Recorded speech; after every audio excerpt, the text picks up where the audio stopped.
Alright, let's take a look at another one here that's sure to be a favorite out of Tasha's Cauldron of Everything, called the Genie Warlock. And just as you expect with genies, think about the little magic lamps and such from stories or movies you might have seen.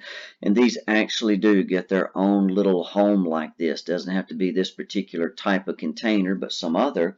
And like genies, eventually they will get to where they can cast wishes. So if we take a look at the genie up here, you have made a pact with one of the rarest kinds of genie, a noble genie. Such entities rule vast fiefs on the elemental planes and have great influence over lesser genies and elemental creatures. Noble genies are varied in their motivations, but most are arrogant and wield power that rivals that of lesser deities. They delight in turning the table on mortals, who often bind genies into servitude and readily enter into pacts that expand their reach. You choose your patron's kind or determine it randomly using the Genie kind table. So if you got a favorite you want, just pick it. You can roll a d4. This first one is that Tao for earth, Genie for air, Efreeti for fire, and Merid for water. So pretty much just pick the element you want. Earth, air, fire, water, and that will affect your spell list we'll see here in just a second. So with the expanded spell list, this lets you choose from this list when you learn a Warlock spell. The expanded spells table shows the genie spells that are added to the Warlock spell list for you, along with the spells associated in the table with your patron's kind.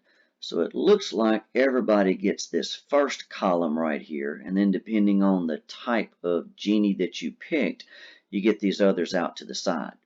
So at level 1, looks like everybody will get Detect Evil and Good. And then you could possibly get Sanctuary, Thunderwave, Burning Hands, or Fog Cloud, just depending on your genie type you chose.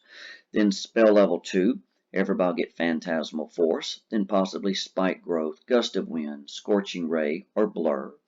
Level 3, create Food and Water, and then perhaps Meld into Stone. That's a good one. Wind Wall, look at there, Fireball, and Sleet Storm. Level 4, everybody will get Phantasmal Killer, then perhaps Stone Shape, Greater Invisibility, Fire Shield, or Control Weather. 5th level spell, Creation, and perhaps Wall of Stone, Seeming, Flame Strike, or Cone of Cold, and then notice level 9, Wish. So there's the expanded table right there. A lot of spells since you've got 4 different genies which could be chosen. Now right after this they mention the genie's vessel. Your patron gives you a magical vessel that grants you a measure of the genie's power. The vessel is a tiny object, so easily concealable there, and you can use it as a spell casting focus for your Warlock spells. You decide what the object is, or you can determine what it is randomly by rolling on the Genie Vessel table. So they've got some ideas that you can use, but think about what would you like to use as a Genie Vessel and leave the comments down below. That should make for some good options. So if you roll a d6 here, you could get these different types of Genie Vessels. The oil lamp is, of course, the one that's really known for genies there. Could be an urn, a ring with a compartment. That's a good one. That would be easily concealable if you wanted to. A stoppered bottle. There's another classic one you think of from the movies. 5, a hollow statuette, or 6, an ornate lantern. So below it says, while you're touching the vessel, you can use it in the following ways. Bottled Respite. As an action, you can magically vanish and enter your vessel. So you got your own little home right there, which remains in the space you left. The interior of the vessel is an extra-dimensional space in the shape of a 20-foot radius cylinder, 20 foot high, and resembles your vessel. So I assume what they mean, the inside will look similar to the outside. The interior is appointed with cushions and low tables and is a comfortable temperature.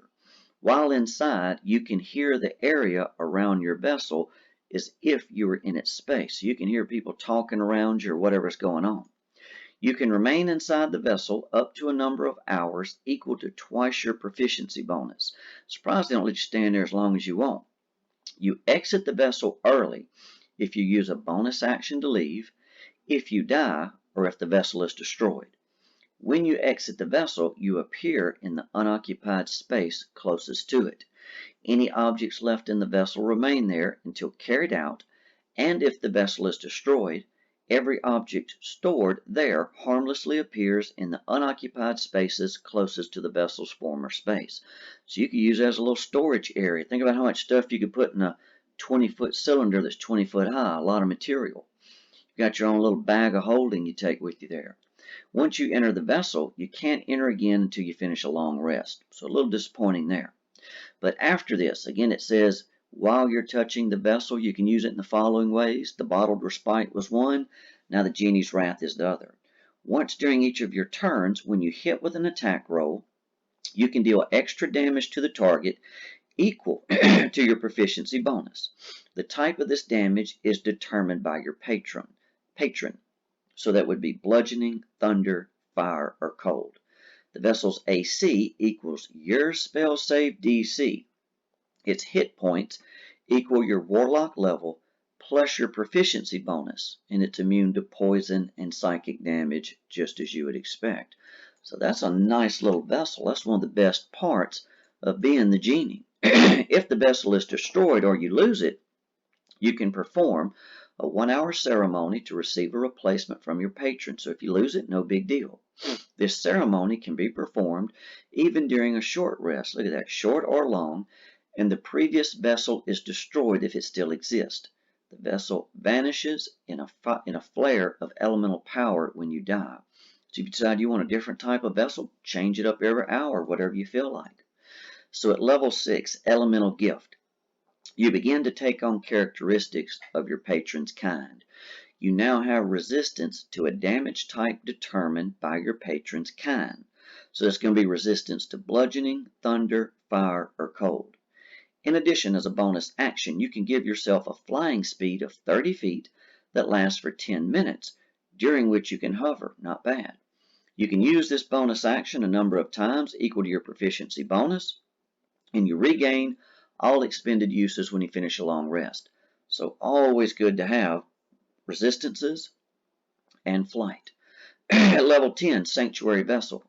When you enter your genie's vessel via the bottled respite feature, you can now choose up to 5 willing creatures that you can see within 30 feet of you. So look at you, probably take the whole party with you. And the chosen creatures are drawn into the vessel with you. As a bonus action, you can eject any number of creatures from the vessel, and everyone is ejected if you leave or die or if the vessel is destroyed. In addition, anyone, including you, who remains within the vessel for at least 10 minutes gains the benefit of finishing a short rest. So you can do a short rest in 10 minutes. And anyone can add your proficiency bonus to the number of hit points they regain if they spend any hit dice as part of a short rest there. So if they spend some hit dice for healing, they'll get a little extra bonus to it right there. So that's a good little option. Imagine drawing the party into something like a ring with a tiny container that your vessel, somebody picks it up, carries into an area, and you all pop out. Be a nice little surprise. And then here, 14th level, Limited Wish. You entreat your patron to grant you a small wish. As an action, you can speak your desire to your genie's vessel, requesting the effect of one spell that is 6th level or lower and has a casting time of 1 action. The spell can be from any class spell list, and you don't need to meet the requirements in that spell, including costly components. The spell simply takes effect as part of this action. Once you use this feature, you can't use it again until you finish 1d4 long rest. So basically, any spell you want that's 6th level or lower, you get it. I'd do 1 long rest to get that back. Speak to your DM, 1d4 definitely sounds excessive to me. But there's your limited wish, and of course as a genie, you get to a high enough level, you can do wishes all on your own. So great new subclass. That one right there just sounds like a lot of fun. So I hope you enjoyed the video. Until next time, good luck and good gaming.